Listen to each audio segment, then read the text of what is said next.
కుష్టు వ్యాధి ఊర్లోకి వస్తే రాళ్ళతో కొట్టి చంపుతారు అందరూ. యేసయ్య వేడి చేతులు పట్టుకున్నాడు. నాకు ఇష్టమే లేపో, శుద్ధిగా మనొచ్చు, అయిపోతాడాడు. మాటతో కాదు, స్పర్శతో. అంటే నువ్వు బాగుపడటమే కాదు నాన్న, నిన్ను ముట్టుకోవడం నాకు ఇష్టమే. స్తోత్రం చెప్పండి.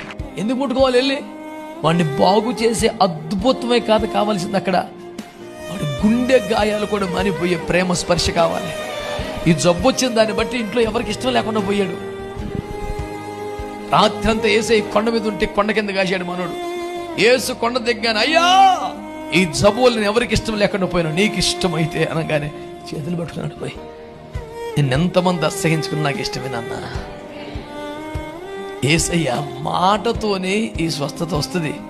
నీ హృదయ గాయాలను కూడా మాల్పగలిగిన ఒకే ఒక్క ప్రేమ స్పర్శ మన ప్రభువైన యేసయ్య గాయపడిన హస్తానికి ఉంది.